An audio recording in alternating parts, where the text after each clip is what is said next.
be with you. A reading from the Holy Gospel according to Matthew.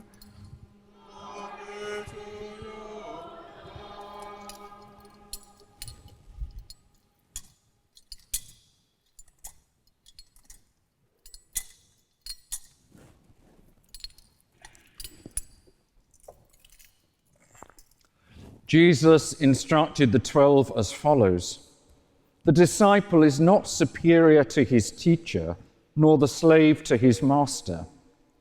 It is enough for the disciple that he should grow to be like his master, and the slave like his master.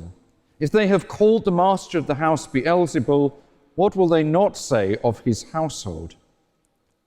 Do not be afraid of them, therefore, for everything that is now covered will be uncovered, and everything now hidden will be made clear.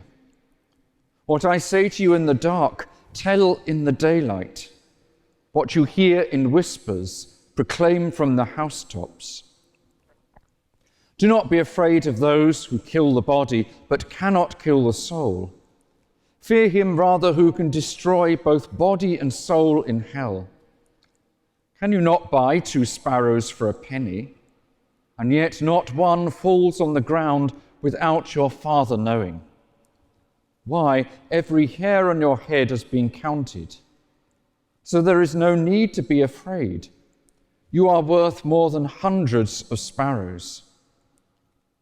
So if anyone declares himself for me in the presence of men, I will declare myself for him in the presence of my Father in heaven. But the one who disowns me in the presence of men, I will disown in the presence of my Father in heaven." The Gospel of the Lord.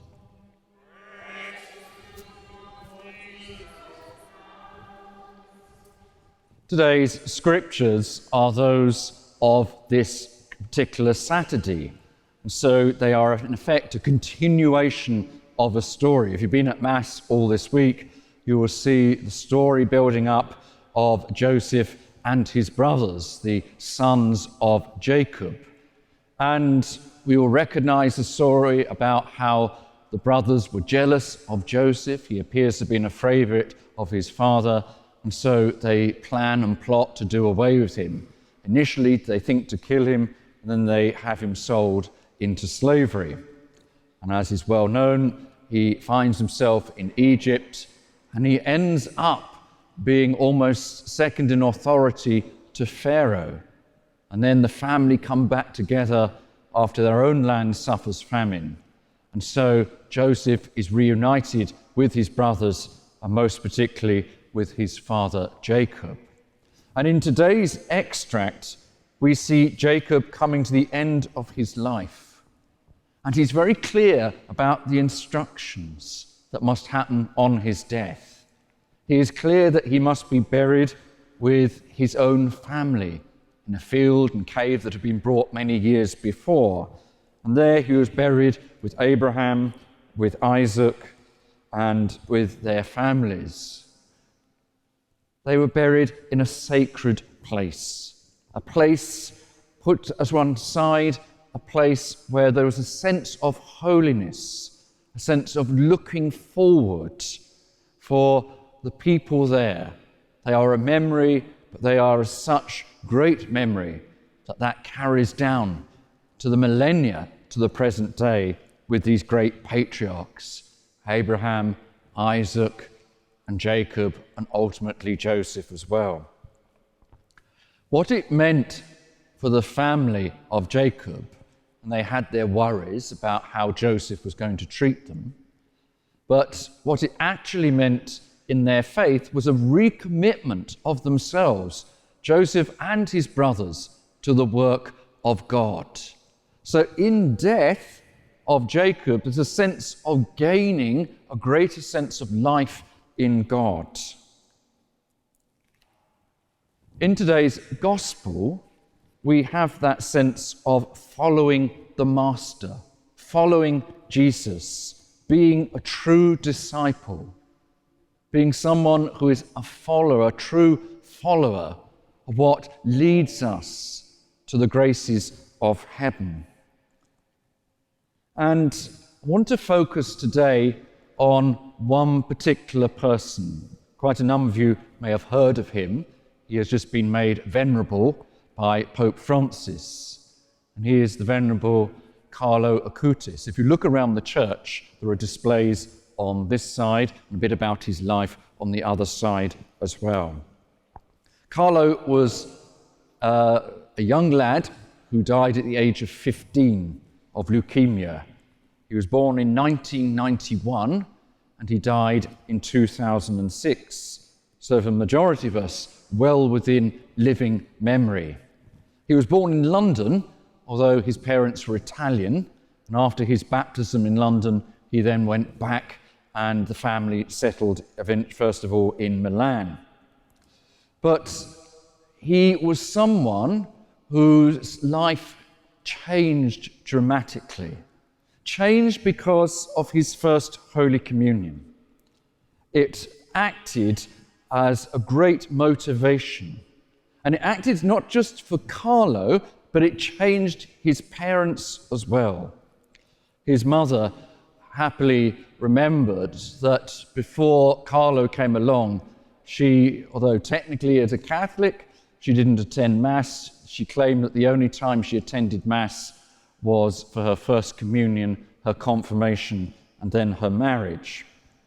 Carlo's father was more practicing, was more devout in his faith to Christ and to God and the Church. But from the time of his first communion, his life changed. From that moment, he committed himself to Jesus Christ. He committed himself at the age of 7 that he was to going to Mass every day. During that time of Mass, he would present himself before the Blessed Sacrament in adoration, either before or after Mass. And then, close to our Mother Mary, he would always say the Rosary.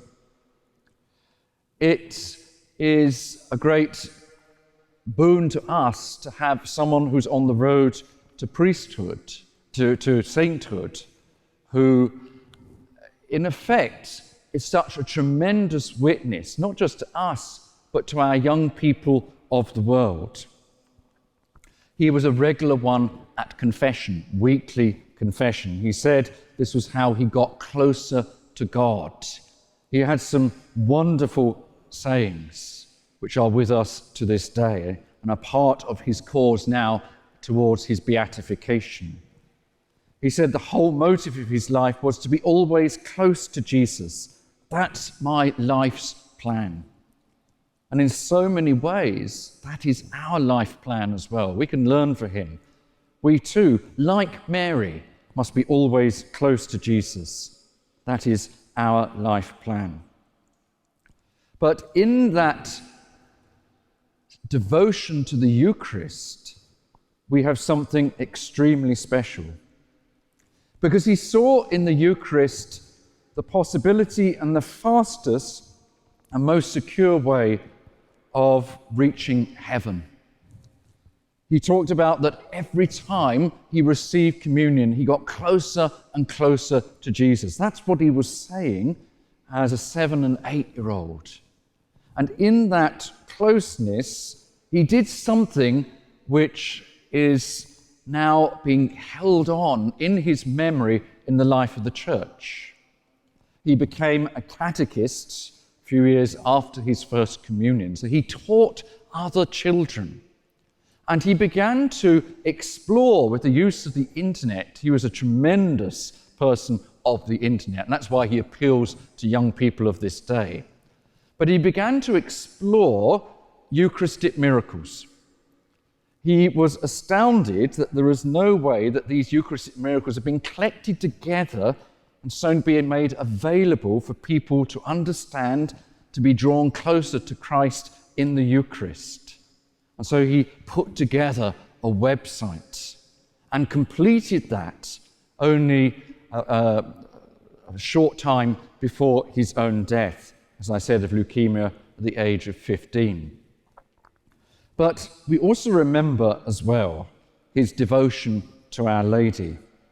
He used to say that his most delightful appointment of the day was his encounter with Mary in the Rosary, because that was his favourite prayer. He joked to people that Mary was the only woman in his life.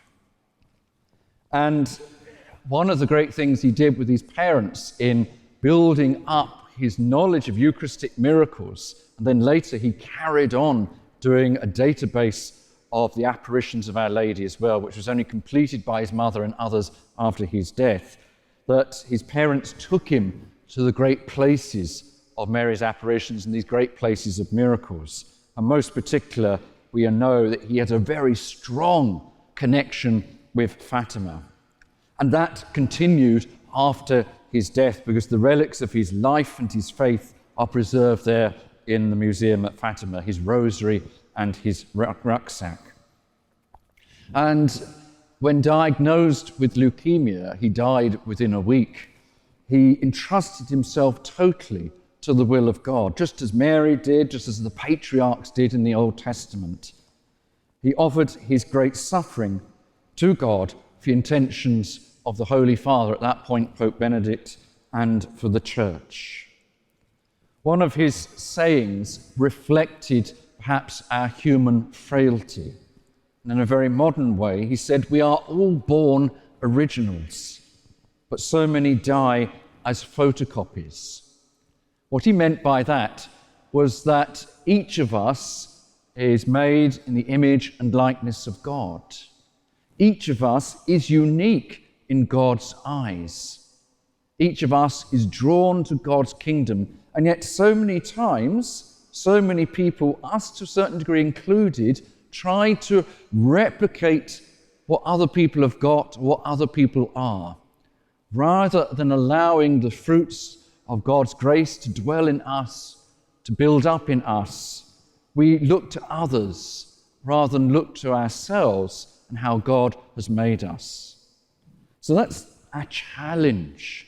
Mary is the great emphasis of that. She lives solely for her faith in God and her faith in her Son, Jesus Christ. And she encourages, as does Venerable Carlo, us to be true to ourselves, to be true to what God has given us, and to be true to Jesus Christ. Just as Jacob in the first reading was buried in a sacred place, so Carlo asked to be buried in that sacred place of Assisi. And on him becoming venerable, his body has now been moved into one of the main chapels near the basilica. So we pray that people like Carlo on that road to sainthood may inspire us in our devotion to the Eucharist, may inspire us in our love of Mary, the Mother of Jesus, our Mother, may inspire us to make greater efforts in that devotion, in our lives of faith, to walk towards God's heavenly kingdom. Carlo said, "There is always a place for us reserved where we are expected in God's kingdom in heaven." And so, once again, through our faith, once again, through the Eucharist, in Carlo's words, we come closer to Jesus Christ, which he said, and is our way as well, that the Eucharist is his highway, his motorway to heaven.